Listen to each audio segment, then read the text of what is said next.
star-studded review featuring the greatest entertainers in America as requested by you, the men of the United States Armed Forces throughout the world. Command Performance! Presented this week and every week till it's over there.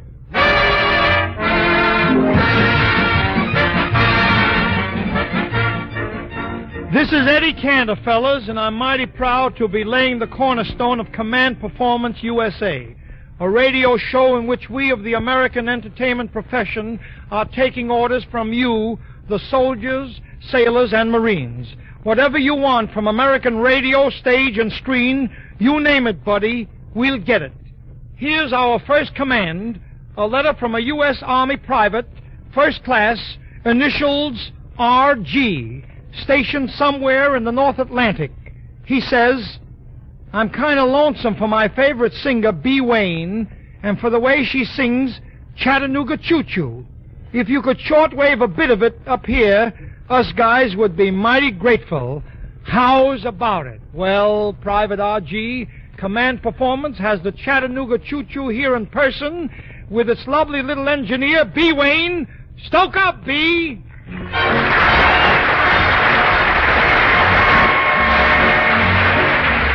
Chattanooga choo-choo, woo-woo. Chattanooga choo-choo, woo-woo. Chattanooga choo-choo, woo-woo. Da-da-da-da-da-da-ho, won't you pardon me, boy? Is that the Chattanooga choo-choo? Track 29. Boy, you can give me a shine. I can afford to board a Chattanooga choo-choo. I've got my fare and just a trifle to spare. You leave the Pennsylvania station about 3:45. Read a magazine and then you're in Baltimore. Dinner in the diner, nothing could be finer than to have your ham and eggs in Carolina. When you hear the whistle blowing 8 to the bar, then you know that Tennessee is not very far. Shovel all the coal in, gotta keep it rolling. Woo-woo, Chattanooga, woo-woo, Chattanooga, woo-woo, Chattanooga, woo-woo. There you are, ho-ho-ho, there's gonna be a certain party at the station, dressed in satin and lace. I used to call Paige, she's gonna cry until I tell her that I'll never roam. So Chattanooga choo-choo, won't you choo-choo me home? Chattanooga choo-choo. Chattanooga choo-choo, won't you choo-choo me home?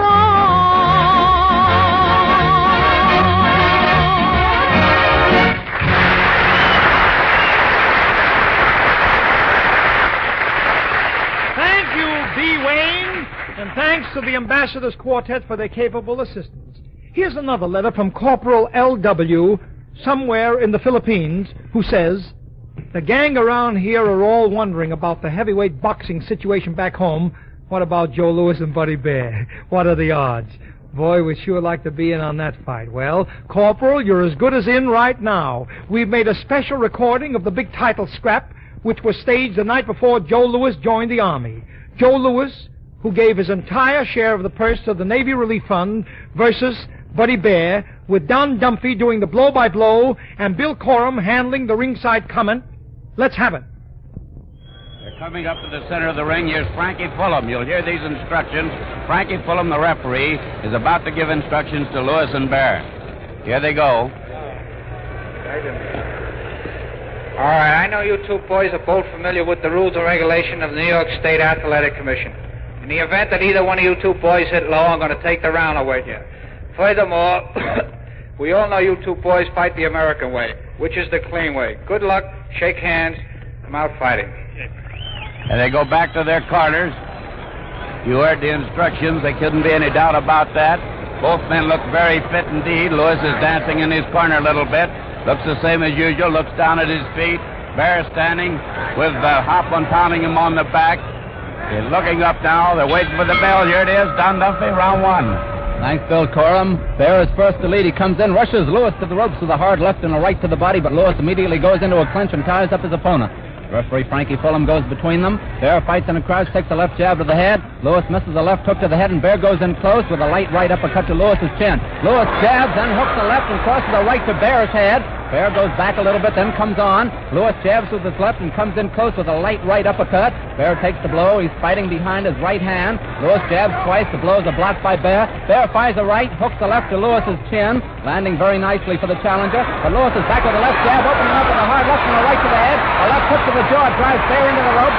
Lewis is pounding him with 3 straight rights to the head. Bear is getting ground now, working his way out into the center of the ring. Lewis is out to end it in a hurry if he can. Bear misses with a left and pounds a right to the head and takes a hard left hook to the jaw, a right to the rib, opens up with another right to the Bear's head, and Bear pounds a hard right to the body. Lewis comes back in the infighting with a left and a right to the midsection. They're at close quarters now, standing toe-to-toe. Lewis hooks a left to the jaw. Bear goes behind his gloves into a crouch, takes a left jab to the head, a right to the jaw, a right to the body, a left to the jaw, another right to the jaw by Lewis, a right cross to the jaw by Lewis.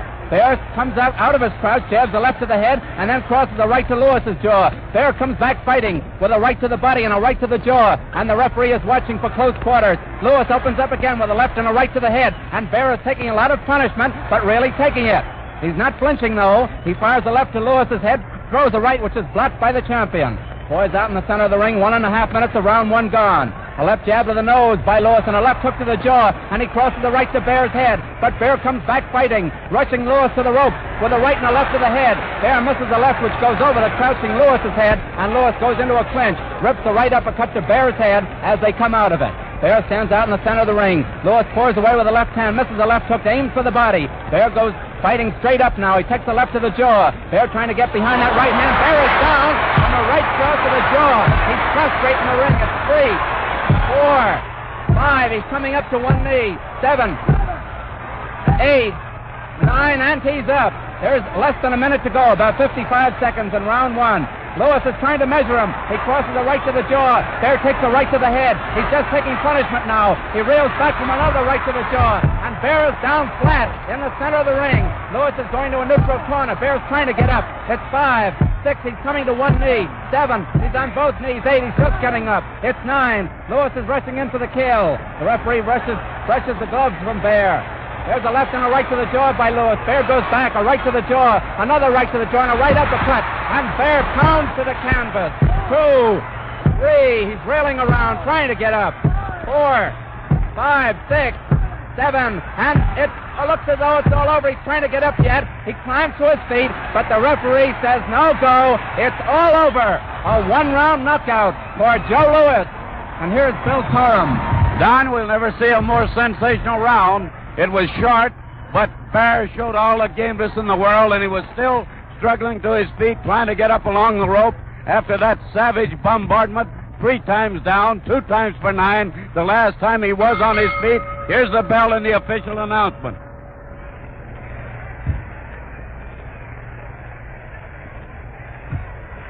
The time, 2 minutes, 56 seconds of the first round. The winner by a knockout, and still the heavyweight champion of the world, Joe Lewis.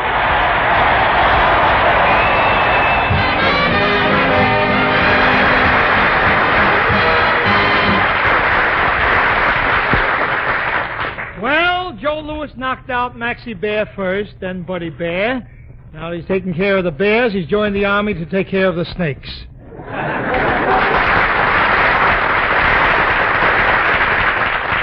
Snakes, spelled A-X-I-S.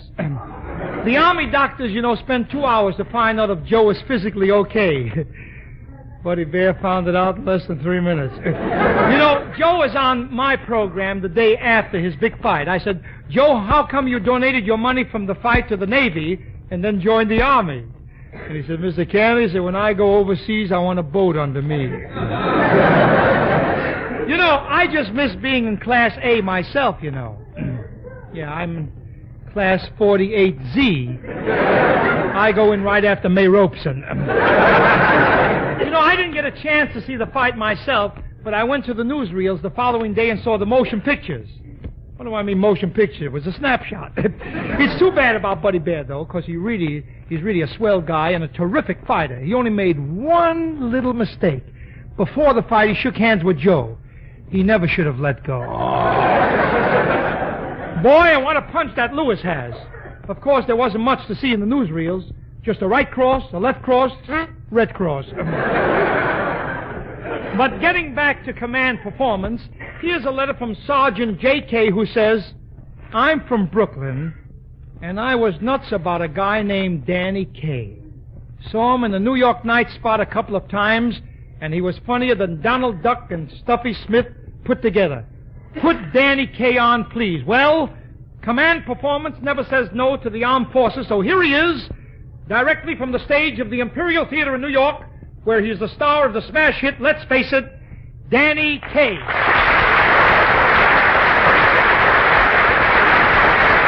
Hello, fellas. For many years, modern dancing has won great public favor, but recently there has been a revival of interest in the ballet. I should like to give you a slight glimpse into the private life of a Terpsichorean.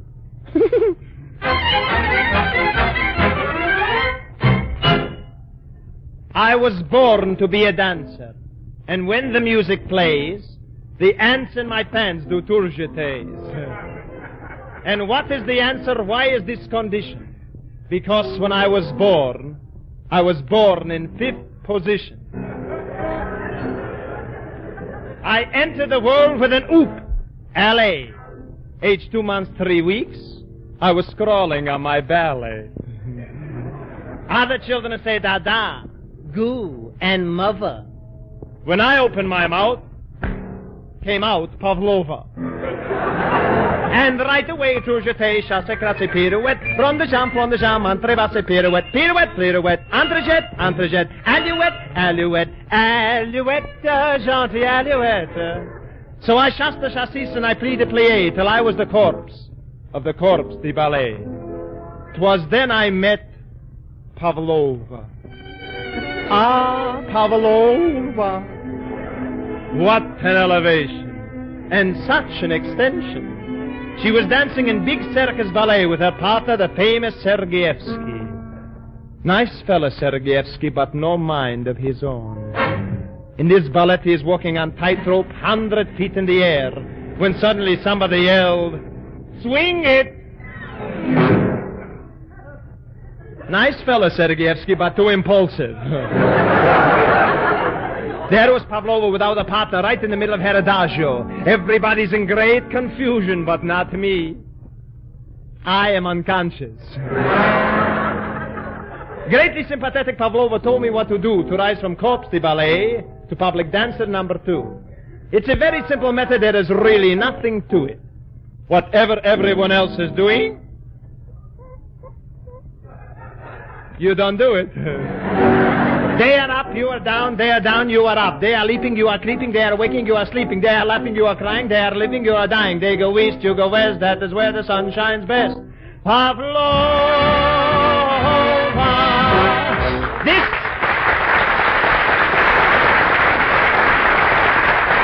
This brings me to the time I got out of sick bed to dance in the Healthy Prince. It is bitter cold night.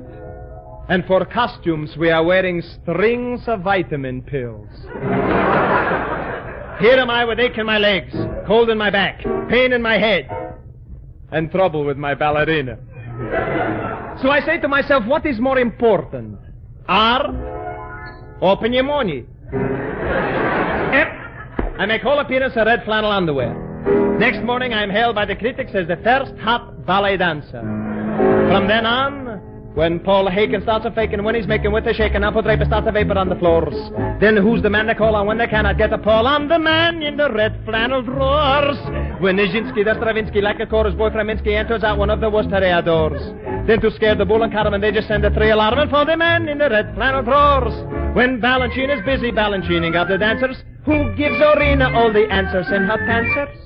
Not Lishin, Masinduki, fucking Klosbego, Dubova, Tumanova, Lubanova, Yusanova, Pavlova, Iglevsky, Yosigrevsky, Opachevsky, but of course.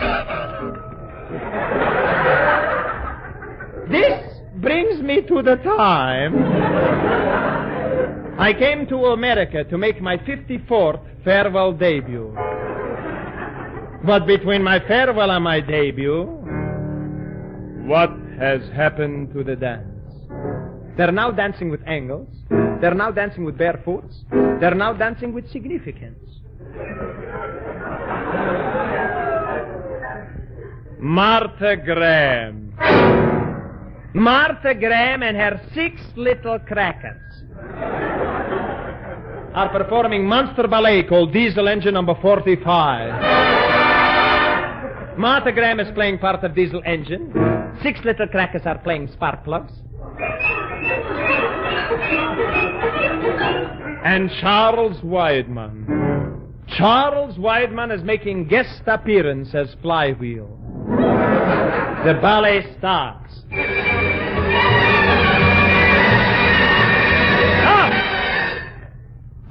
Pavlova.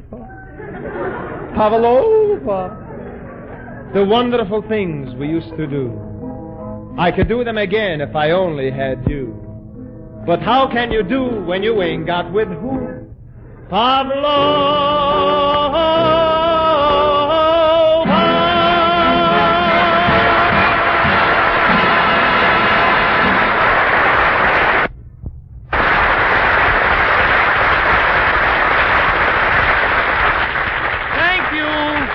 Danny Kaye. When I left the States, the number 1 record tune was Yes, My Darling Daughter. So goes a letter from Second Lieutenant B.W. somewhere in the Far East, and it asks, what tune and what glamour gal are first in the hearts, the jukeboxes of my countrymen right now, and how about a sample? Lieutenant, and all you men of Uncle Sam's fighting forces throughout the world, your wish is our command. And this order goes to the number 1 pop songstress here on the home front, Dinah Shore. Dinah, you tell him, huh? Hello, fellas. This is Dinah Shore, and you're awfully sweet to order me to sing on your very own show, Command Performance. I think a gal should be very proud to be ordered around by the United States Army and the Navy and Marines. I know this gal is. But here's a tune a lot of folks back here seem to be enjoying right now. Blues in the Night.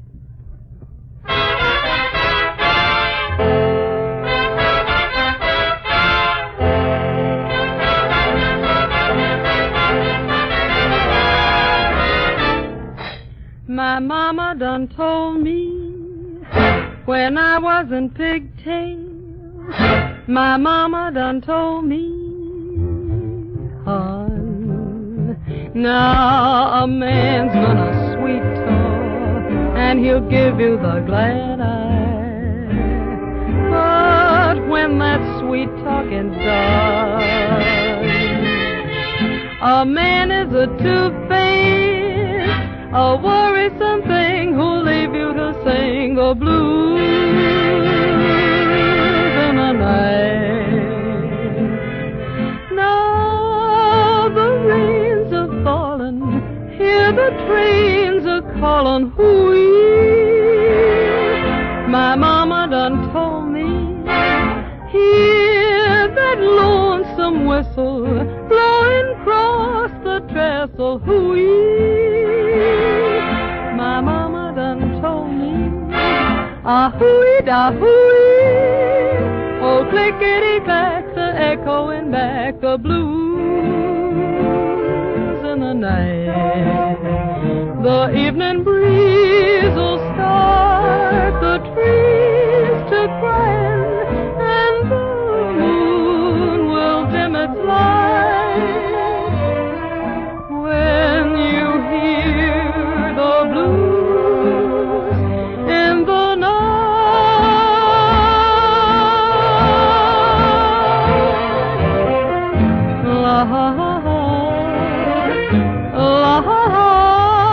From Natchez to Mobile, from Memphis to St. George, wherever the four winds blow. Well, I've been to some big towns, I've heard me some big talk, but there is one thing I know.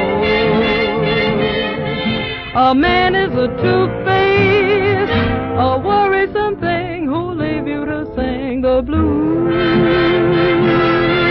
in the night. La, la,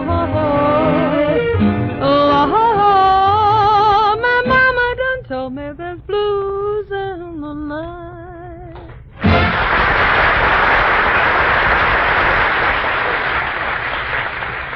Command Performance USA, just address your request that way, fellas. To Command Performance USA from somewhere in North Ireland.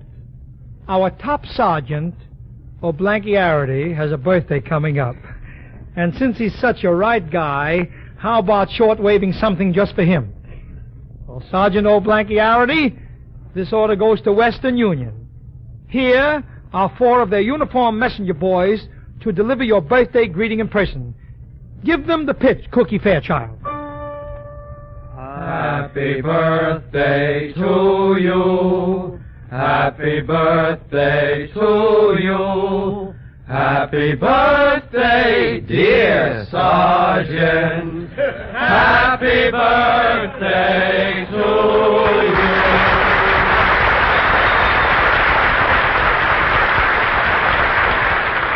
The next order from the Armed Forces to Command Performance comes from Private SF by way of the Caribbean. His favorite movie star is Merle Oberon, and he'd like to hear from her tonight. It just so happens that I've been expecting Merle Oberon to arrive here in New York tonight. Just listen to this letter that I received this afternoon. It says, Dear Eddie, because of the great success of your Broadway hit Banjo Eyes, we want you to make a picture for us. We have signed Merle Oberon as your leading lady, and we are sending her over to see you tonight so that you can tell her. I don't like that, you can tell her. We have managed to keep the fact that you are going to be her leading man a secret so far. It is up to you to break the news to her. Please don't blame it on us. Have courage. Don't involve us. Remind her that we gave you a contract. Please destroy this evidence when through reading it. We're with you. Leave us out of it. Signed a Warner brother. Guess which one? I wonder which it could be. Groucho, Chico, Hop. Gee, Miss Oberon is very fussy. I'd like to make a good impression on her. There she is now. I can tell by her knock. Come in. It is Merle Oberon.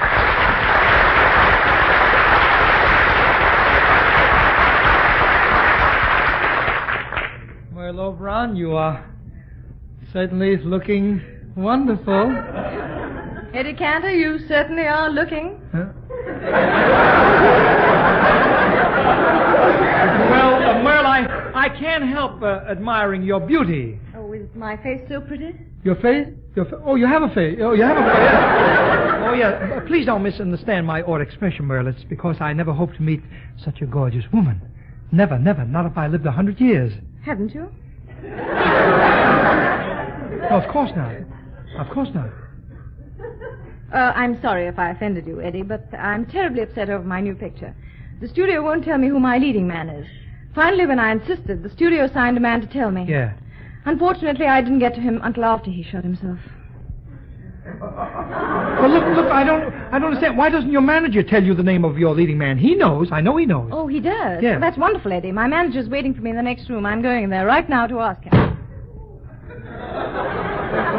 Never mind. His lips are sealed.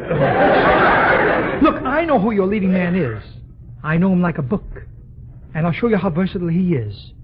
Oh, you should hear him do a love scene. He's so good. I adore him. He's on such a lovely night. 'Tis fitting that fate brings us together. At last we meet, you and I. Where have you been all my life?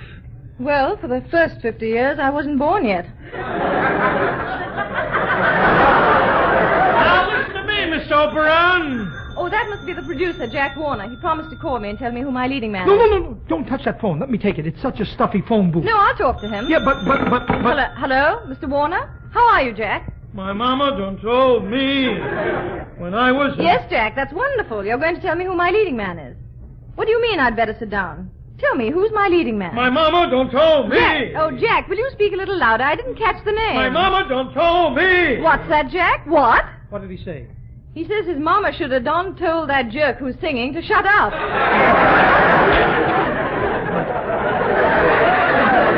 How did he know it was me? What am I saying?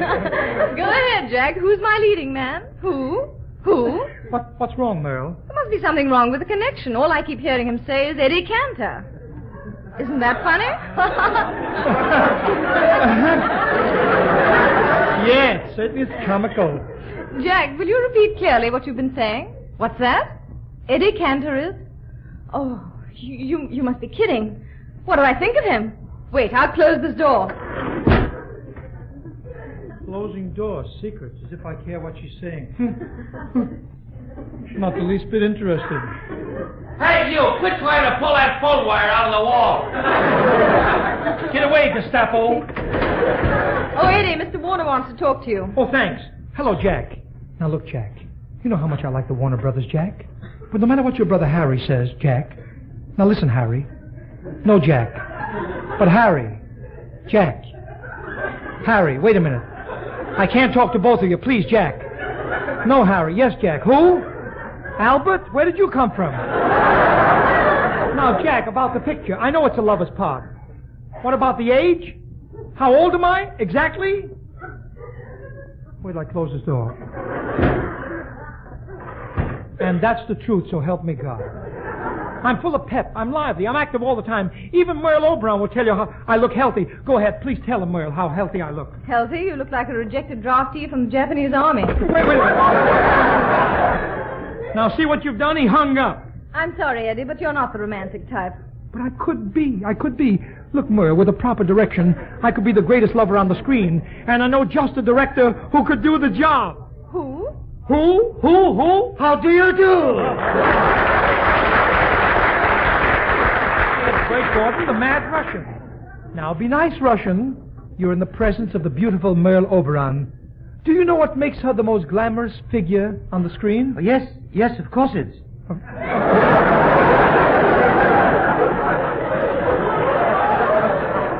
Miss Obranovich. No. Oberon. I saw you in that picture, Washington Heights. No. Wuthering Heights. Oh, she moved, huh? No. Fine director. You don't even know the name of her pictures. That's because for the past year, I've been directing in Germany. I had a very heavy schedule. What were you shooting? Germans. That's fine. Yeah. Not enough. But, what picture did you direct there? The general died at midnight. General died at dawn. In Germany, the generals are dying all the time.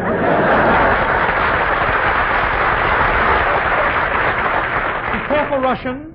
Yes, if you're going to be my director, you must prove that you have shrewd cinematic finesse.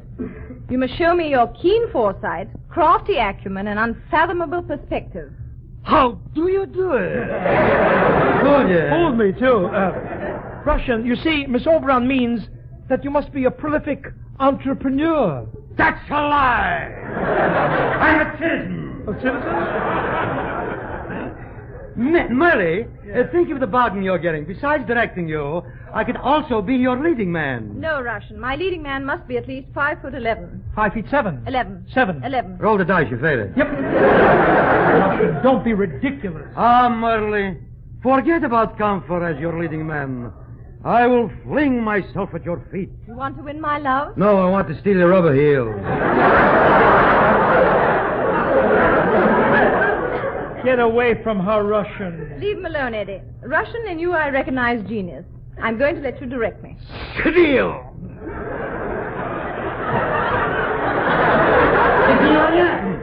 But remember, for me you got to put in long hours. You got to be at the studio 24 hours a day.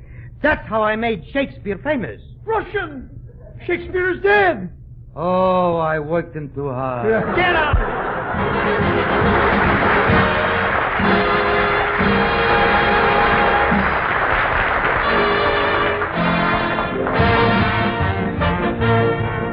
Well, that's it, fellas. Number one in the New World Wide Show, Command Performance USA. Shortwave to the armed forces. To Uncle Sam's fighting soldiers, sailors, and Marines around the world, Command Performance is your show, men. American radio, screen, and state stars are taking orders from you. You tell us what you want, and we'll get it. Simply address your letters, Command Performance USA. Look for your program each week at this time, and let me speak a last word for all of us who put this first show together and say, don't thank us, it's a privilege. This is Eddie Cantor saying, so long, the best of the best to all of you from Command Performance USA, and brother, that USA address is permanent.